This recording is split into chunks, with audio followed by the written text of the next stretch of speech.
pero le da su toque, ¿no? Y habla sobre influencias tecnológicas. Es una lectura, tanto este libro, Buen Entretenimiento, como otras de Byung-Chul Han, que no son nada sencillas, aviso. Ponen a prueba tu paciencia, ponen a prueba tu capacidad lectora, de comprensión. Hay varios momentos en los que tienes que leer varias veces el mismo párrafo porque no tienes muy claro a qué se refiere, pero si haces ese pequeño esfuerzo, merece muchísimo la pena. Porque, como digo, saca a la luz unas ideas, ¿no? Mastica los conceptos, les da vueltas, los analiza de una forma que es... A mí me parece increíble, ¿no? La visión que tiene este hombre de la realidad y su capacidad de profundizar en ciertos temas. Y fijaos, creo que este es el libro, hasta la hora me he leído ya 4 libros de Byung-Chul Han, este es el más complicado creo que me he leído y trata sobre el entretenimiento, que yo pensaba que iba a ser, ¿no?, a lo mejor un poco más ligero y más fácil. Pues los cojones, ha sido complicadísimo, pero es verdad que las ideas que transmite son buenísimas. Por lo tanto, si queréis poneros a prueba, Byung-Chul Han. Si veis que todavía no tenéis este hábito de lectura muy afianzado y no habéis leído sobre otros temas, ¿no?, de filosofía, psicología o desarrollo personal, os recomiendo que mejor obtengáis estas lecciones a través de contenido como este, ¿no?, en el que vamos a simplificar un poco todo esto, ¿no?, y ponerlo en palabras más sencillas, porque también utiliza un vocabulario que a veces es complicado. Entonces, ¿de qué parte este libro y lo que vamos a comentar? Parte de que el entretenimiento no es solo un fenómeno efímero, residual y transitorio, ¿no?, que experimentamos en nuestro día a día. No es algo banal, por así decirlo. El entretenimiento no es solo contenido o actividades que hacemos, sino que el entretenimiento ahora forma parte de nuestras vidas y a través de ese entretenimiento se transmiten una serie de valores, una serie de rutinas, ¿no?, una mentalidad concreta, ¿no?, qué está bien visto, qué está mal visto, sobre qué deberíamos enfocarnos, qué cosas no merecen la pena que depositemos nuestra atención. Entonces, el entretenimiento va mucho más allá, ofrece una perspectiva concreta y temporal del mundo, porque el entretenimiento sigue reciclándose, sigue cambiando. Una característica del entretenimiento es que es súper dinámico, ¿no? Lo que entretiene hace 10 años ahora no entretiene, lo percibimos como anticuado. En cambio ahora hay nuevos estímulos que entretienen muchísimo más que los anteriores y nos enfocamos un montón en ellos y adquirimos la perspectiva del mundo que nos ofrece. Entonces, en eso se basa el entretenimiento, ¿no? No es algo sencillo, es algo mucho más complejo y que influye en nosotros mucho más de lo que pensamos. Y he aquí el punto por el que he hecho el aviso antes, porque si tienes esta idea del entretenimiento, de que es algo un pedo más, o sea, algo sencillo que no te afecta mucho y quieres mantener esa visión, en serio, no hace falta que veas este vídeo, pero si eres como yo, que a mí me encanta indagar en los temas y me encanta sacar el jugo, ¿no?, exprimirlos y ver cómo puedo concebirlos de una forma que pueda practicarlos de otra forma, ¿no?, aplicarlo a mi vida de una forma que yo salga beneficiado y siendo consciente de cómo me influyen ciertas cosas de manera negativa también, pues quédate, obviamente, te va a gustar este tema y le vamos a sacar mucha chicha. En este libro, Byung-Chul nos habla sobre también las diferencias que hay entre el entretenimiento en Occidente y en Oriente. Nos cuenta que en Oriente el entretenimiento está mucho más enfocado a apagar la mente, ¿no? No le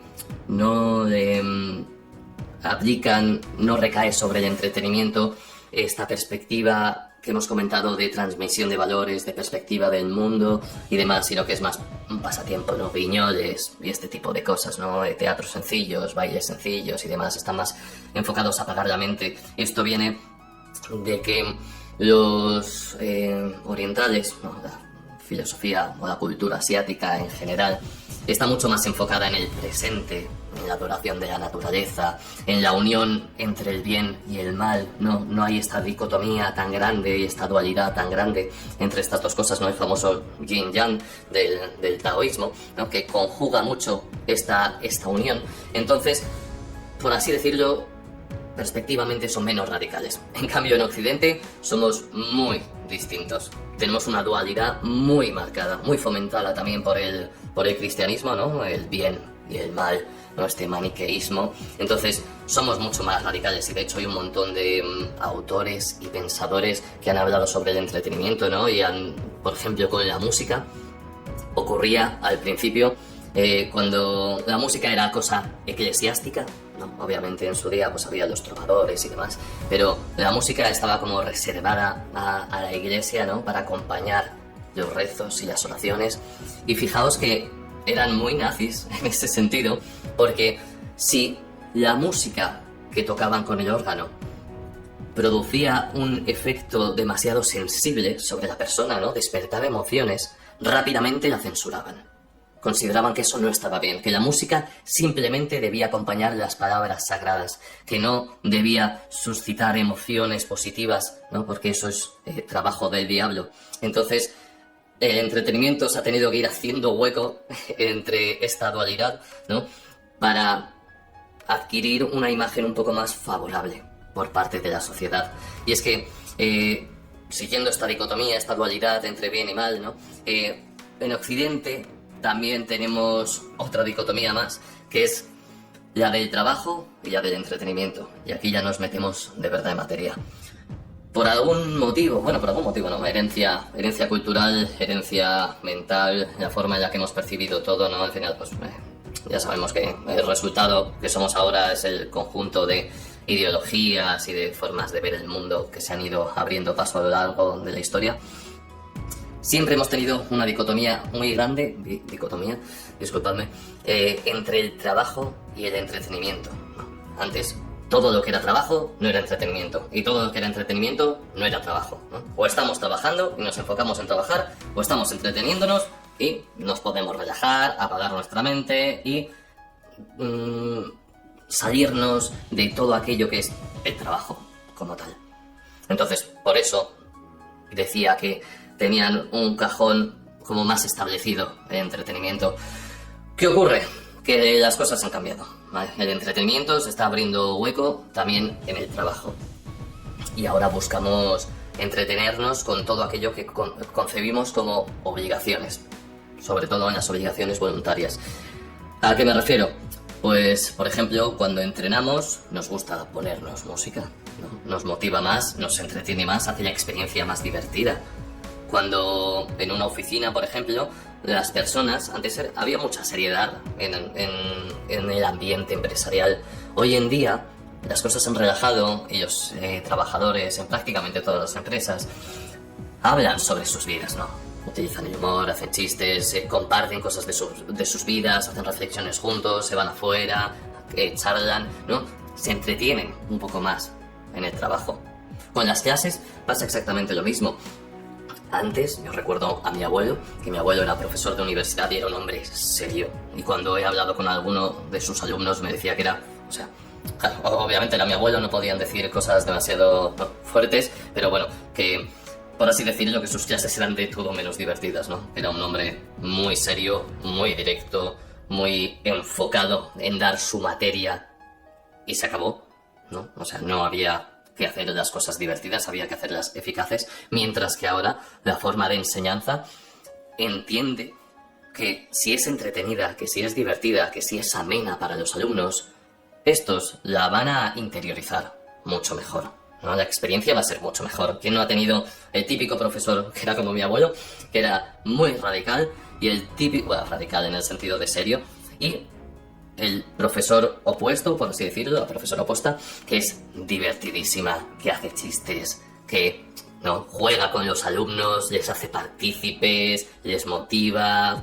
cuenta también cosas de su vida, ¿no? Se abre y se presenta como una persona más que tiene conocimientos, pero que quiere compartirlos de forma abierta y de forma agradable. Bueno, yo he tenido varios profesores así, varias profesoras así durante mi carrera y son los que más me han influido, ¿no? Al final son los cuyos nombres y apellidos tengo en la cabeza a día de hoy, mientras que los otros, los serios, a lo mejor les recuerdo precisamente por ese carácter tan serio, pero no los recuerdo como una experiencia que de verdad me cambiara. Entonces vemos que el entretenimiento se está abriendo paso en todos los ámbitos de nuestras vidas. Ahora bien, el entretenimiento como tal tiene sus influencias. Lo hemos visto, ¿no? Transmite unos valores concretos, fomenta unas actividades concretas Y eso es lo que vamos a ver ahora. Vamos a ver que hay, en efecto, 3 tipos de entretenimientos. Entonces, esta clasificación de entretenimientos, me la he inventado yo, va a ser en función de las influencias que tienen sobre nosotros, ¿no? Sobre cómo nos afectan. Esa va a ser la característica que vamos a utilizar para diferenciar estos 3 tipos. El primero de todos sería el entretenimiento neutro o distracción, ¿no? Este es el concepto de entretenimiento que más extendido está dentro de la sociedad, ¿no? El concepto de distracción, de pasatiempo. Pasatiempo porque pensamos que la única influencia que tiene sobre nosotros, en efecto, es ese paso del tiempo, ¿no? Que más allá de esa inversión de tiempo o ese gasto de tiempo que hacemos en un entretenimiento, no hay más influencias. ¿Qué ocurre? Que realmente este tipo de entretenimiento son bastante escasos. Muy pocas cosas, ¿no? Muy pocos pasatiempos nos dejan exactamente igual que como estábamos antes de vivirlos, ¿no? Incluso a un nivel subconsciente y mental y demás, ¿no? Muy pocos entretenimientos no transmiten unos valores concretos ni transmiten una perspectiva del mundo determinada, sino que siempre suelen influir. Entonces, este entretenimiento neutro o distracción es bastante escaso. ¿Qué cosas serían entretenimientos neutros? Pues podría ser a lo mejor la música instrumental, ¿no? Que simplemente nos relaja. Podría ser tener conversaciones casuales con algunas personas en el trabajo, con algunos amigos. Puede ser algunos juegos de mesa, estilo Monopoly, estilo Cluedo y este tipo de cosas. Pero básicamente todos estos entretenimientos, ¿no? Un poco insulsos, por así decirlo, ¿no? Que en efecto los concebimos simplemente porque nos aburrimos y queremos hacer algo. Estos entretenimientos cada vez más están en desuso, están desapareciendo. O sea, siempre nos gusta buscar cierta emocionalidad dentro del entretenimiento, ¿no? Algo que nos despierte, que nos suscite por dentro algo, ya sea positivo o negativo. Entonces, estos entretenimientos neutros cada vez pues van a ir desapareciendo poco a poco y van a ser sustituidos por los 2 tipos siguientes de entretenimientos que vamos a comentar. En segundo lugar, tendríamos el entretenimiento nocivo o coerción. Este es el entretenimiento más popular de todos porque suscita emociones. Muchas veces son emociones de melancolía, a veces son emociones de ira, a veces son emociones de lascividad, de vicio, pero el entretenimiento nocivo es el que tiene más hueco hoy en día dentro de la sociedad por despertar esas emociones de una forma muy positiva, ¿no? Porque, o sea, muy positiva, muy fuerte, muy intensa, ¿no? Positiva me refiero a que esa sencillez de despertar emociones. Entonces, en este sentido, el entretenimiento nocivo suele tener un lenguaje vulgar, suele representar el mundo de una forma bastante negativa, ¿no? De una forma bastante triste, suele fomentar el odio, suele fomentar la irrespetuosidad, suele fomentar que simplemente nos centremos en nuestros propios intereses y que le jodan a los demás, ¿no? Este tipo de mensajes. Entonces, ¿qué tendríamos dentro de este entretenimiento nocivo? Tendríamos, por ejemplo, pues las películas de amor que tantas veces he comentado, que representan las dinámicas de la atracción de una forma completamente irreal, pero que la gente absorbe y se piensa que es como funcionan, ¿no? Todos estos hombres que persiguen a las mujeres, ¿no? Y que la persigue, la consigue, y estas tonterías, ¿no? Que muchas veces nos venden, ¿no? Que hay que ser emocionales, reactivos y perseguir y dar el coñazo, y así es como tú conquistas a una mujer, lo cual, bueno, ha condicionado muchísimo la mentalidad que tienen muchísimos hombres hoy en día. ¿Qué más tendríamos? Tendríamos música, la música muy popular hoy en día, que fomenta malos hábitos, ¿no? Pone o representa el beber, el drogarse, el pasar de tus responsabilidades, el no cuidarte, el ser una mala persona como algo bueno, ¿no? Lo pone como si fuera un logro a conseguir, ¿no? Entonces eso pues poco a poco va calando en nuestras cabezas Si tienes conciencia en cuanto a ello y lo detectas y sabes, y dices, oye, mira, me molan los ritmos, me mola un poco la letra o cómo canta este artista, pero sé que si aplico eso las cosas no me van a ir bien, pues bueno, tampoco pasa nada. ¿Sabes? A lo mejor te incide un poquito, pero tampoco pasa nada. El problema es que la mayoría de las personas no lo escucha con conciencia, ¿no? Lo escucha cuando se siente ahí que odia el mundo, se siente triste y regurgita esas ideas poco a poco. ¿Qué más contenido tendríamos aquí? Tendríamos los programas de cotilleo, por ejemplo, ¿no? Que, bueno, son dramas constantes, ¿no? Y se meten en la vida de las personas, es como un vistazo a lo privado, causa morbosidad dentro de las personas el conocer cosas que no deberían conocer sobre determinados personajes que además suelen ser famosos. Y, bueno, pues, es bastante triste, ¿no? Que estos programas sean tan populares hoy en día. Tendríamos también el contenido pornográfico, que ya he comentado en numerosas ocasiones sus influencias, ¿no? Y el daño que nos puede hacer. Y es curioso cómo un montón de personas a día de hoy, ¿no? Todos estos que hemos comentado, pero especialmente la pornografía, me sorprende todavía que haya personas que los conciban como los entretenimientos neutros que hemos comentado antes, ¿no? Como no pasa absolutamente nada si yo me dedico 3 horas a esto. No tiene influencia sobre mí, no me va a condicionar, ¿no? Entonces, bueno, perderé 3 horas, sí, bueno, pero no, a mí no me afecta, lo cual es mentira. Y además ya hemos visto que incluso cosas, ¿no? Hay otros, bueno, que te pueden influir en cuanto a la mentalidad, pero ya hemos visto y hemos analizado que la pornografía genera cambios en tu cerebro. Bueno, la pornografía como tal, no. El consumo excesivo de pornografía. No, porque libera tanta dopamina. Es un chorro tan grande, sin tener que hacer absolutamente nada, que cuando se va acumulando esa dopamina, se genera, bueno, ya lo comenté en su día, ¿no? La molécula que se llama CREP, que en efecto produce cambios físicos y cambios reales en tu cerebro, ¿no? Y va expandiendo ese límite de dopamina que tú puedes generar, ¿no? Y que puedes tener presente en tu cerebro. Y empieza a asociar que estar ahí delante, consumiendo contenido pornográfico, es la mejor recompensa que puedes obtener. Entonces, cuando concibes esa actividad como una recompensa tan grande, ¿qué ocurre? Que al final dejas de buscarla en otros ámbitos de tu vida. ¿Qué más podríamos tener dentro de este tipo de contenidos? Las redes sociales, ¿no? Que fomentan esa comparación, que fomentan todo esto que hemos comentado. También quiero hacer un pequeño inciso. No es que esté mal verlo como tal, o sea, no tenemos que taparnos los ojos si ocurren estas cosas, ¿no? La cuestión es ser conscientes de cómo nos influyen y dedicarles el tiempo que nosotros consideremos correcto, ¿no? Si es que nos gustan este tipo de cosas, pero sin perder el control, sin dejarnos llevar por todos los estímulos no tan fuertes que suele tener este tipo de entretenimientos nocivos sobre nosotros.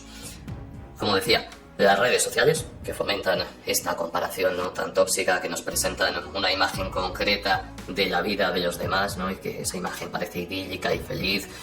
Es lo que hay, no podemos enfadarnos. Esas redes sociales al final lo que quieren es captar nuestra atención, y si ponen cosas tristes y cosas desagradables no estaríamos en esa aplicación, no invertiríamos nada de tiempo en ellas, lo cual sería mucho mejor, pero obviamente esas empresas no cumplirían con sus objetivos y no podrían tener ingresos por publicidad y demás. O sea que las cosas son como son y nos toca a nosotros, ¿no? Hacernos responsables de cómo consumimos estas redes. En este sentido, mejor tener cuidado, especialmente con TikTok, ya sabéis. Bueno, pero igualmente también lo comentaba mucha gente, ¿no? Que no es una plataforma negativa como tal, o sea, perjudicial como tal, ¿no? Que somos nosotros al final los que la hacemos así. Y es verdad que el algoritmo, si tú tienes control sobre ti mismo y prestas atención únicamente a aquellas cosas beneficiosas, ¿no? Porque también en TikTok, en Instagram, en YouTube, en todos lados también hay contenido que aporta, ¿no? Que aporta valor, aunque de una forma bastante efímera, porque es verdad que para cambiar de verdad tu perspectiva y tus conocimientos tienes que indagar. O sea, puedes ver todos los vídeos que quieras, pero si no has leído libros no vas a alcanzar un nivel de conocimiento que después realmente te cambie y puedas aplicar de una forma efectiva, ¿no? Y eficaz también dentro de tu vida.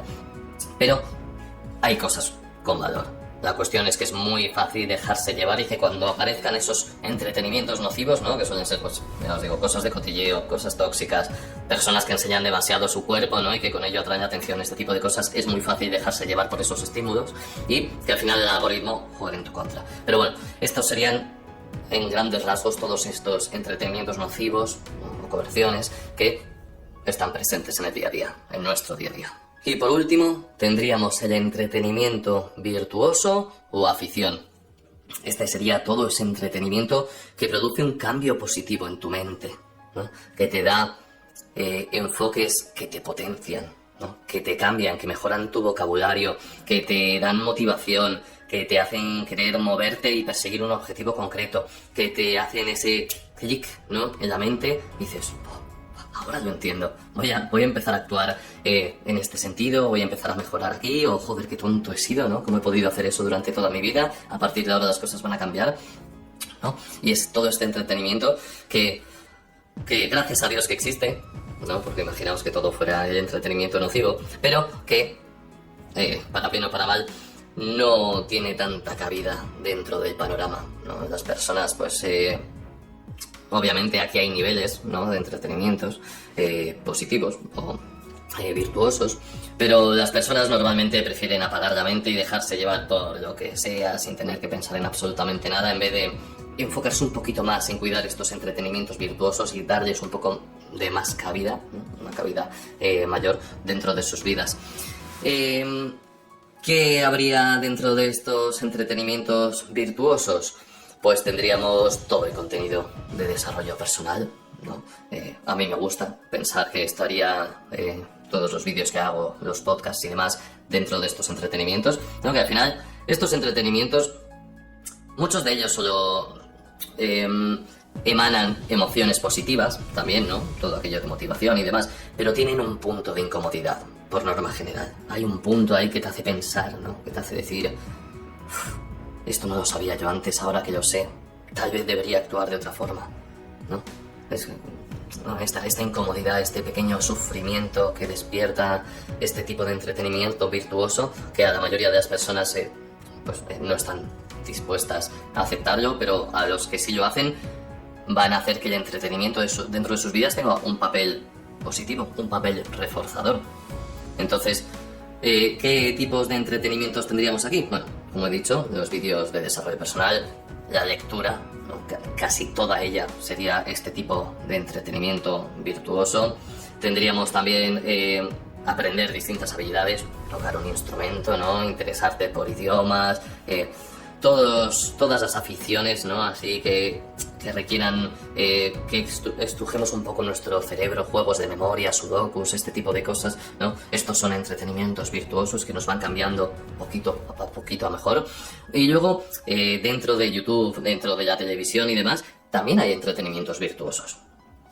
Por poner un ejemplo, madrileños por el mundo, o españoles por el mundo, o todos estos programas de viaje y demás.